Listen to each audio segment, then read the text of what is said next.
सभी प्रभु प्रेमियों को मेरा प्यार भरा राधे राधे।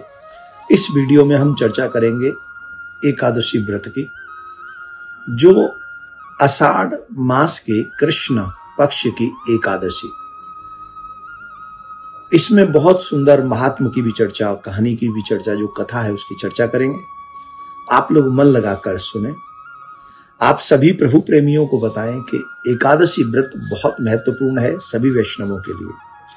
जो एकादशी के दिन अन्न भक्षण करते हैं उन्हें उचित नहीं माना गया है हमारे शास्त्रों में।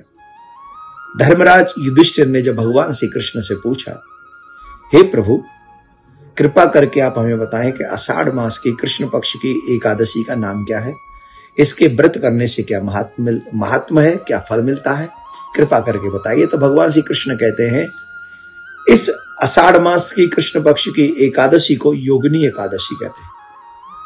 इस व्रत से समस्त पापों का नाश होता है। जो कथा है वो मैं तुम्हें सुनाता हूं, ध्यान से सुनो।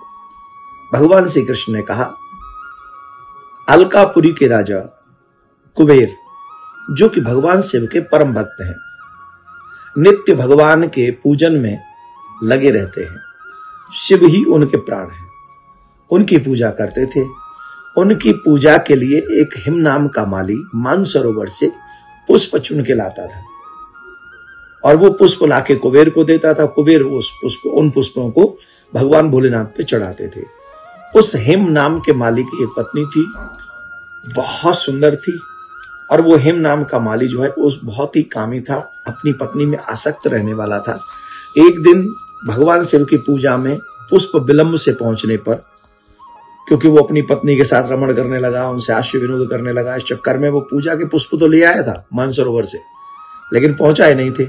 जिसके कारण कुबेर को जब पता चला तो उसको बहुत क्रोध आया और उन्होंने कहा, दुष्ट, तूने मेरे भगवान शिव की पूजा में विलंब कराया है, मैं तुझे शाप देता हूं, तुझे पत्नी वियोग होगा, तू मानव बनकर जाएगा पृथ्वी पर, और पृथ्वी पर मानव बनकर जाएगा, तुझे कोढ़ होगा। खैर वो बहुत दुखी हुआ, उसका जन्म हुआ, पत्नी वियोग हुआ, और फिर मानव जन्म लेकर वो कोढ़ी हुआ, बहुत दुख पाने लगा। तो एक दिन संत ने कृपा करके, करुणा करके, उनके ऊपर दया करके कहा कि अगर तुम अपना उद्धार चाहते हो तो आषाढ़ मास की कृष्ण पक्ष की योगिनी एकादशी व्रत करो, जिससे तुम्हारे समस्त पाप कट जाएंगे। जानते हो माय डियर, योगिनी एकादशी व्रत करने से जो फल है ना, तो कितना फल मिलता है, 88,000 ब्राह्मणों को भोजन कराने का जो फल है, वैदिक ब्राह्मणों को जो भोजन कराने का फल है, वह फल योगिनी एकादशी व्रत करने से मिलता है। एक और बात ध्यान से सुने, भगवान की पूजा में काम विमुक्त होना चाहिए, काम युक्त नहीं होना चाहिए, राग मुक्त होना चाहिए। भगवान का जो भी व्रत हम करते हैं, उन व्रतों में हमें काम, क्रोध, ईर्ष्या, लोभ, मोह इनसे दूर रहकर भगवान की याद करनी चाहिए। खैर महाराज ने उनको वो कहा कि तुम योगिनी एकादशी व्रत करो, जिससे तुम्हारे पाप कट जाएंगे। तो उन्होंने संत की बात को मानकर योगिनी एकादशी का व्रत किया, और उस व्रत के करने से उसके समस्त पाप कट गए। और उसी एकादशी के व्रत का प्रभाव था कि उसे अपनी पत्नी पुनः प्राप्त हुई और उस कष्ट से वो मुक्त हो गए।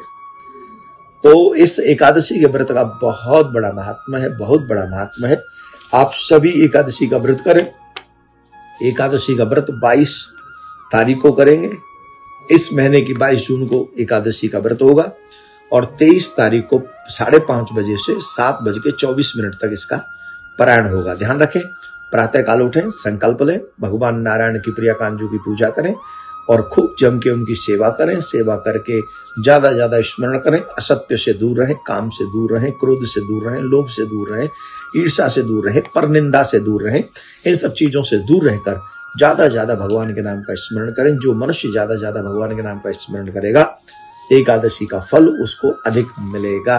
तो आप सबके लिए प्रिया कांजू कृपा करें, आप सबका आनंद हो, बच्चे सनातनी हो, ऐसी शुभकामनाओं के साथ राधे राधे।